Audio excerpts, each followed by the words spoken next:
तो फाइनली अब चुनाव के नतीजे को चैलेंज करने के लिए आरजेडी के प्रत्याशी और पारस के प्रत्याशी पहुंच गए हैं पटना हाई कोर्ट, जहां पे कह रहे हैं कि भाई साहब चुनाव में धांधली हुआ है और अब कोर्ट इसके ऊपर विचार करे। कोर्ट जो है इसके ऊपर नोटिस भी जारी कर चुका है।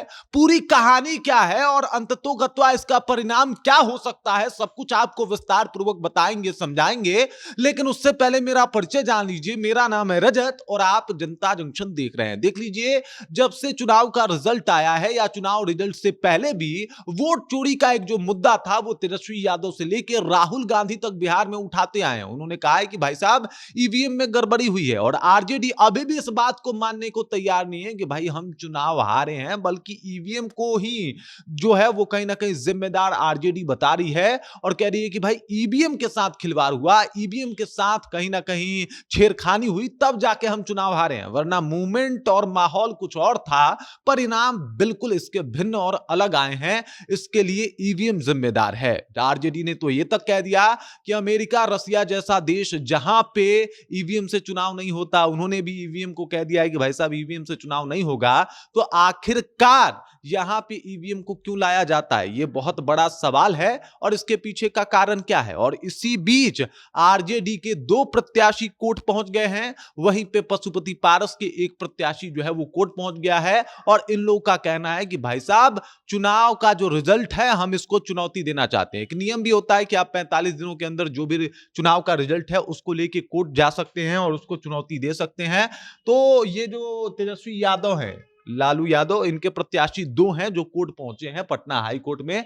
आपको बता देता हूं कौन कौन है। तो नरपतगंज से आरजेडी प्रत्याशी मनीष यादव जो हैं वो बीजेपी की देवंती देवी के खिलाफ उनको चुनौती देने के लिए पटना कोर्ट पहुंच गए हैं। उसके बाद अगर बात किया जाए तो मधुबनी से गणेश कुमार महारान जो हैं वो पशुपति पारस के प्रत्याशी हैं और वो भी कोर्ट पहुंच चुके हैं और वो चुनौती दे रहे हैं जो उपेंद्र कुशवाहा की पार्टी है और वहां से मधुबनी से जीते हुए जो उनके विधायक हैं, आपको बता दूं कि माधव आनंद, उनको उन्होंने चुनौती किया है। इनका तो ये भी कहना है कि भाई साहब हमारे साथ तो गजब गड़बड़ हुआ है। पहले तो जो है वो हमारे यहाँ का जो भी चुनावी प्रभार संभाले हुए थे उन्होंने मेरे को अलग तरीके से जो है वो मतलब मेरे साथ गलत किया और उसके बाद अब जो है ये रिजल्ट जो है वो भी गलत है, क्योंकि जो इन्होंने फॉर्म भरा था उसमें अपना डिटेल्स, यहां तक कि अपना गांव का नाम तक गलत भर दिया था, जो कि उपेंद्र कुशवाहा के प्रत्याशी थे माधव आनंद। फिर भी उनका फॉर्म जो है वो रिजेक्ट नहीं हुआ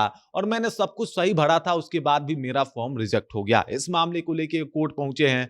उसके बाद अगर बात किया जाए तो मोहिनुद्दीन नगर से आरजेडी की डॉक्टर इज्जा यादव है, जो बीजेपी के राजेश कुमार सिंह जो कि विधायक भी हैं, नवनिर्वाचित विधायक हैं, तो उनके खिलाफ जो है वो पहुंच गई है कोर्ट की भाई अब कोर्ट जो है इसके ऊपर अंतिम फैसला करेगा, कोर्ट ही सही निर्णय लेगा। दरअसल कोर्ट भी ये इजाजत देता है कि 45 दिनों तक आप जो भी चुनाव हुआ है उस मामले को कोर्ट में चैलेंज कर सकते हैं और आप उसकी सत्यता तक जो है वो जा सकते हैं। अभी 45 दिन पूरा नहीं हुआ है और ऐसे में कई और मामले आने के आसार हैं। एक तरफ जहां पे तेजस्वी यादव और आरजेडी ये कह रही है कि भाई साहब खेल तो हुआ है, ईवीएम में गड़बड़ी तो हुई है, वहीं पे दूसरी तरफ जो उनके प्रत्याशी हैं वो लगातार कोर्ट पहुंच रहे हैं। इधर कोर्ट की तरफ से नोटिस भी जारी कर दिया गया है और कहा गया है कि भाई साहब जल्दी से आइए, अब आपको कोर्ट से बुलावा, कोर्ट से लेटर जो है ये इन तमाम विधायकों को जा रहा है, जाना शुरू हो चुका है। ये बातें बता रही हैं कि अभी चीजें उतनी आसान हुई नहीं है। अभी मोदी जी और नीतीश जी बिहार में बैठ के चैन की बांसुरी बिल्कुल नहीं बजा सकते।